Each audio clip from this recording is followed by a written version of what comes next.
Hello everyone, कैसे हैं आप सब। चलो आज हम बात करते हैं टर्म सेकंड के chapter not for profit organisation की। किस तरीके से इसमें अकाउंटिंग की जाती है वो हम इस वीडियो से स्टार्ट करते हैं। शुरू करें आज की class.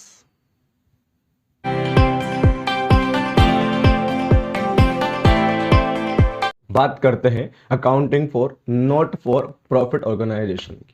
Note for profit organisation means इसको हम एनपीओ भी बोलते हैं, नोट फॉर प्रॉफिट ऑर्गेनाइजेशन, और हम इसको एनजीओ भी बोल सकते हैं। एक ऐसा ऑर्गेनाइजेशन जिसको फॉर्म किया गया है, इसको बनाया गया है, लेकिन बिजनेस पर्पस के लिए नहीं, प्रॉफिट पर्पस के लिए नहीं, वेलफेयर पर्पस के लिए, लोगों का भला करने के लिए, सोसाइटी का वेलफेयर करने के लिए ऐसे ऑर्गेनाइजेशन को सेटअप किया जाता है, बनाया जाता है।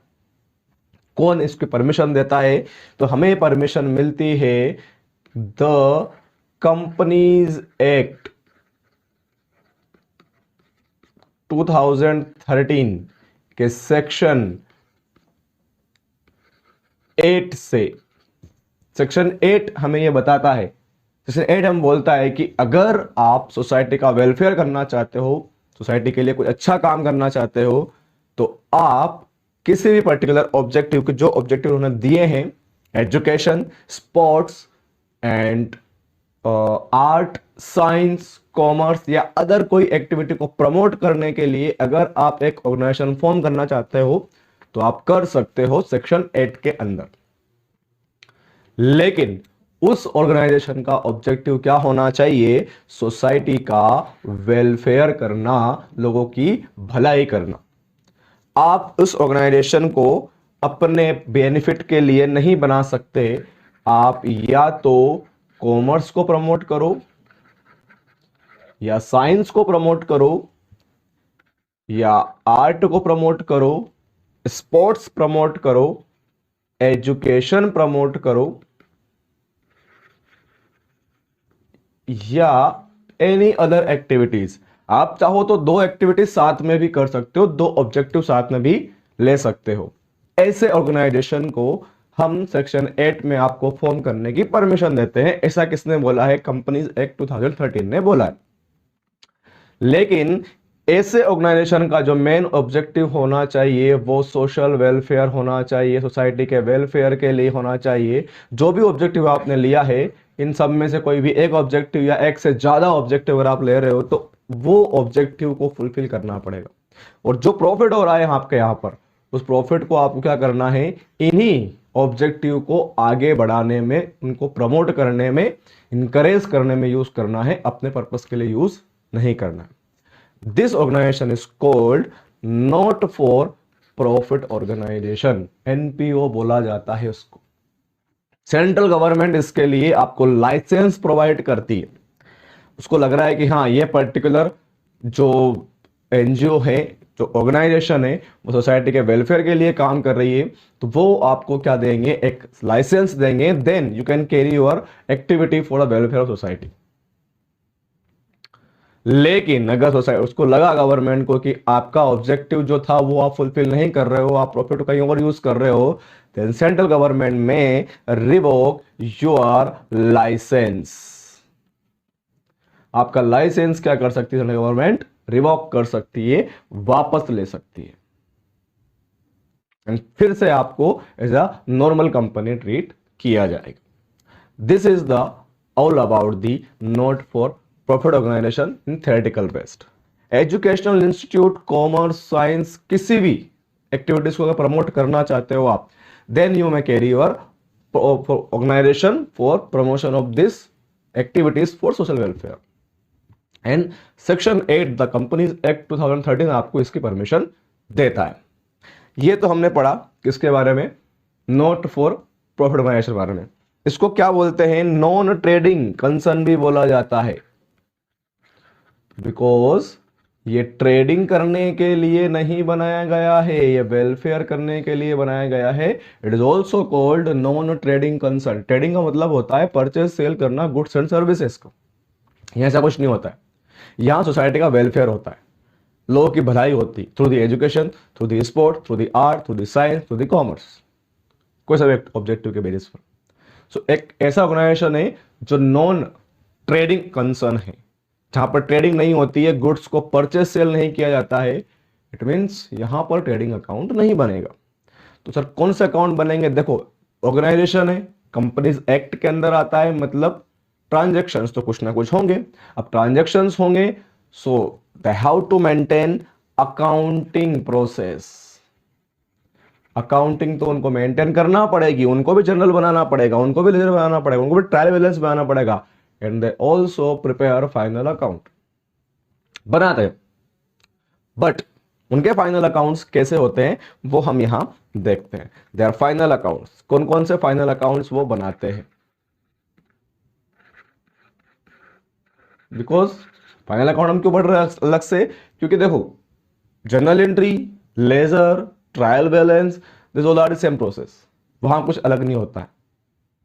जैसे सोल ट्रेडशिप में, पार्टनरशिप में, कंपनीज में सब कुछ सेम होता है, लेकिन पार्टनरशिप, सोल ट्रेडशिप की जो बैलेंस शीट होती है, जो फाइनल अकाउंट्स होते हैं, वैसे कंपनी में नहीं बनते, कंपनी का फॉर्मेट अलग होता है। टर्म फर्स्ट में हमने देखा था। सो यहां पर भी फाइनल अकाउंट्स का ही फॉर्मेट अलग है, बाकी सब कुछ सेम है। फाइनल अकाउंट्स कौन कौन से होते हैं वो हम यहां देखते हैं एनपीओ के। पहला फाइनल अकाउंट जो होता है एनपीओ का वो है receipts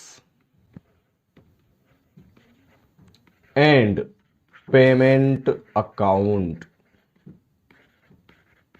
Receipts and payment account. Receipts payment account is a summary of cash book. We very well know about the cash book. Cash book के बारे में पता है, कैश बुक में क्या रिकॉर्ड होता है, कैश जो आ रहा है वो, कैश जो जा रहा है उससे सिमिलरिटी, जो कैश बुक में रिकॉर्ड हो चुका है उसको अब कहां ट्रांसफर करना है अपने को? Receipts and payment account, finalise करना है उसको। तो रिसीट्स एंड पेमेंट अकाउंट बनाया जाता है एनपीओ में सबसे पहले, जहां पर यह पता करते हैं कि कितना कैश मेरे पास आ रहा है और कितना कैश मेरे यहां से जा रहा है।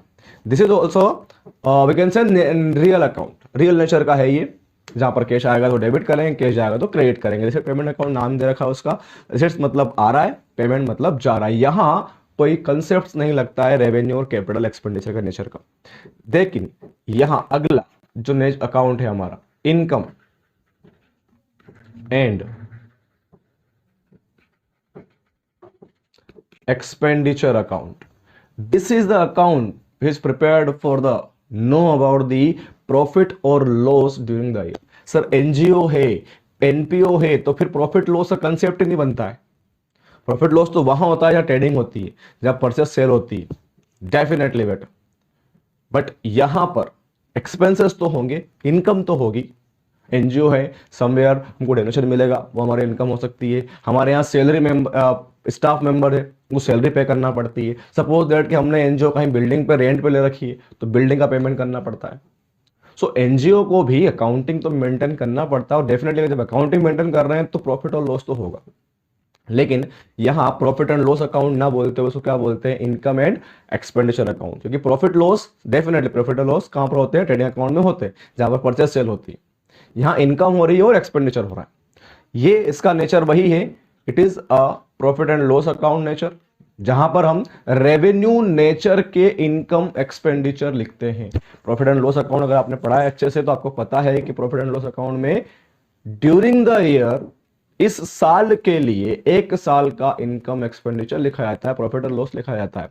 यहां पर वही करेंगे। In the last one, same as जो हमारा है बैलेंस शीट। बैलेंस शीट का फॉर्मेट हमारा पार्टनरशिप जैसा ही है, यहां पर भी ये बैलेंस शीट बनती है। बैलेंस शीट में कौन से नेचर के आएंगे? कैपिटल नेचर के इनकम एक्सपेंडिचर आएंगे। हमने 11th में इसके बारे में अच्छे से डिस्कस किया हुआ है। इनकम एक्सपेंडिचर में रेवेन्यू नेचर के एक्सपेंडिचर आएंगे, इनकम आएगी, और बैलेंस शीट में कैपिटल नेचर के इनकम एक्सपेंडिचर आएंगे। So this is the final accounts of the NPO. तीनों हमारे पास फाइनल अकाउंट्स है एनपीओ को, receipts and payments account, income and expenditure accounts and balance sheet. ये कुछ अकाउंट्स है जो हमको यहां समझना है, पता करना है।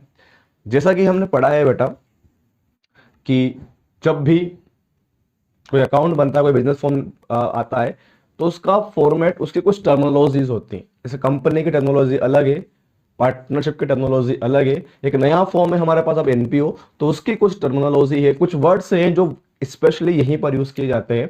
उनके अंडरस्टैंडिंग जो होना जरूरी है हमारे लिए, समझना जरूरी है उनको कि किस तरीके से और कहाँ उनको यूज करते हैं।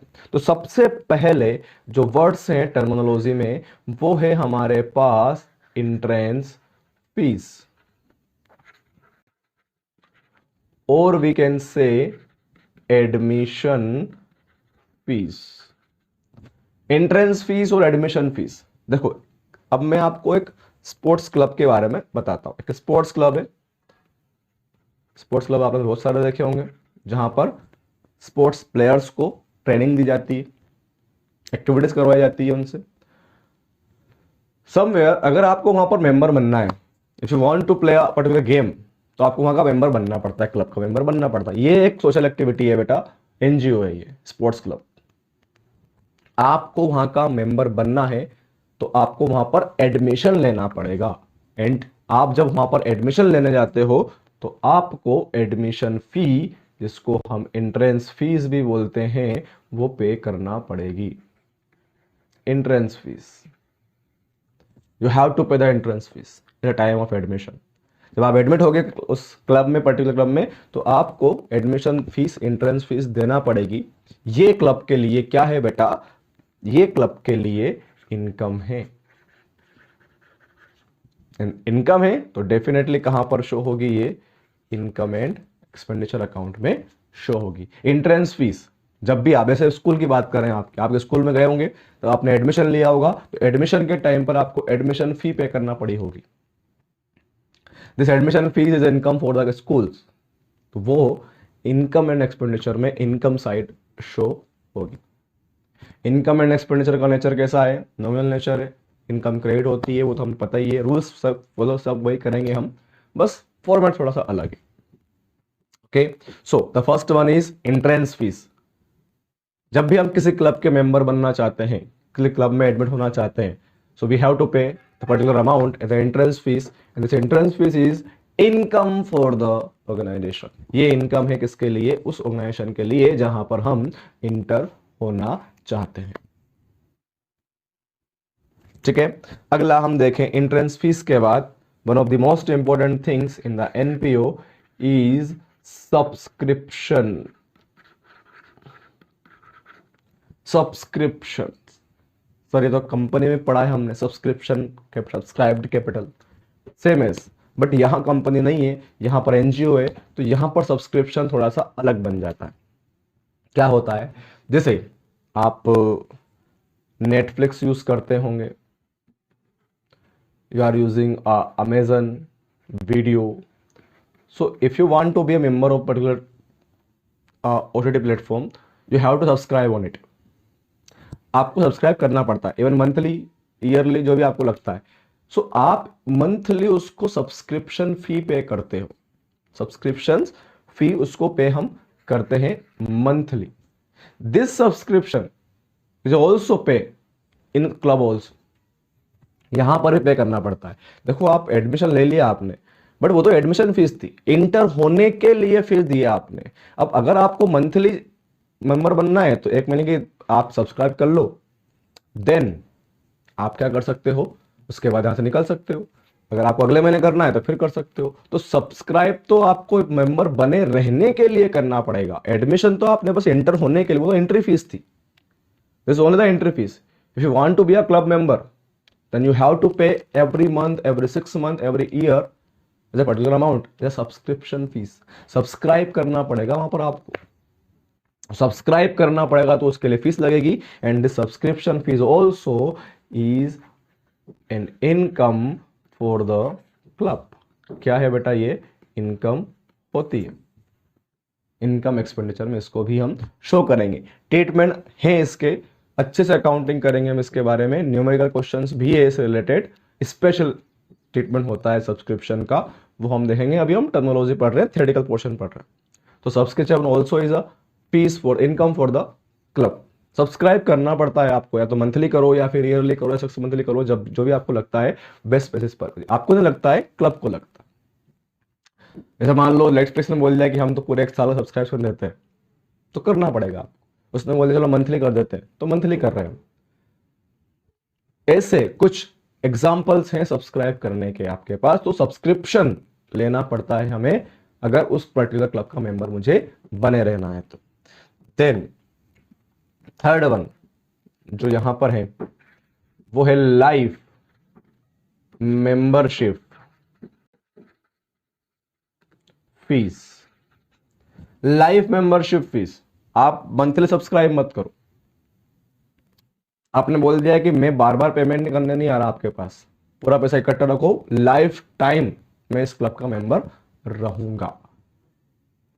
For whole year, for whole life I want to be a member of particular club, मैं बनना चाहता हूं, तो आपको इकट्ठा लमसम अमाउंट आपने क्लब को दे दिया। अब ये वन टाइम फीस बार बार उसके पास नहीं आएगी, ईयरली बेस पर नहीं आएगी, इसलिए ये जो लाइफ मेंबरशिप फीस है ये उसकी कैपिटल नेचर की इनकम है।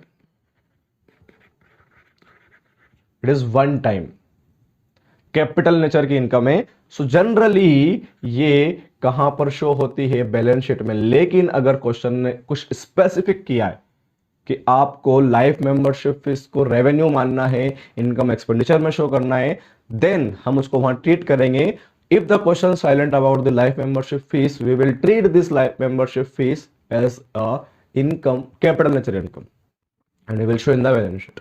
हम कहां शो करेंगे इसको, बैलेंस शीट में शो करेंगे, डेफिनेटली बैलेंस शीट में शो, क्योंकि वन टाइम एक्सपेंडिचर इनकम है, सॉरी हमारे लिए वन टाइम एक ही बार मिलने वाला है मुझे, इसलिए कहां शो होगा ये, इनकम एंड एक्सपेंडिचर में शो होगा, सॉरी बैलेंस शीट में शो होगा, इनकम एक्सपेंडिचर में शो नहीं होगा। लेकिन क्वेश्चन ने बोला है कि आपको वहां शो करना है तो हम वहां शो कर देंगे, लेकिन तब तक हम कहां शो करेंगे इसको, बैलेंस शीट में शो करेंगे। Life membership one time payment करने वाला। देन के बाद अगला जो आता है यहां पर वो आता है endowment fund.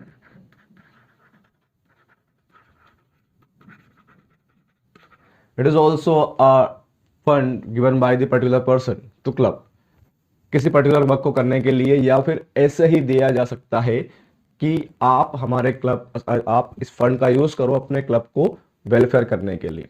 Generally endowment fund income होती है तो इसको इनकम एंड एक्सपेंडिचर में शो करते हैं। लेकिन अगर इसके बारे में कुछ स्पेसिफिक बोला गया है कि इंडोमेंट फंड को आपको यहां यूज करना है, वहां यूज करना है, तो हम इसको बैलेंस शीट में ट्रीट कर सकते हैं। जनरली ये इंडोमेंट फंड, इंडोमेंट फंड मतलब कोई एक पर्टिकुलर पर्सन अपने प्रॉपर्टी का कुछ पोर्शन आपको दे रहा है या डोनेशन दे रहा है, उसको हम बोलते हैं endowment fund.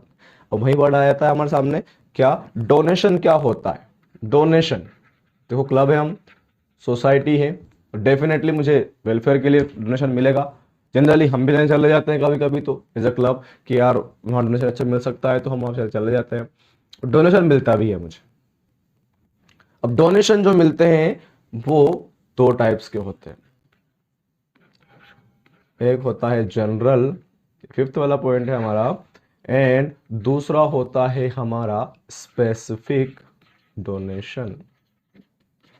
General donation, general donation का मतलब होता है कि ऐसा डोनेशन जो आप कहीं पर भी कैसे भी आपकी मर्जी वहां यूज कर सकते हो। सामने वाला बंदा देने वाला बता नहीं रहा है कहाँ यूज करना है, आपकी मर्जी वहां यूज करो। अब स्पोर्ट्स क्लब हो, किट परचेस करने में, ग्राउंड बनाने में, प्लेयर्स अपने स्टाफ मेंबर को सैलरी पे करने में, whatever when you want to go, आप उसको यूज कर सकते हो। जहां भी आपकी मर्जी हो यूटिलाइज करो एंड अपने क्लब को आगे बढ़ाओ, इनकरेज करो उसको। तो ये क्लब के लिए इनकम होती है,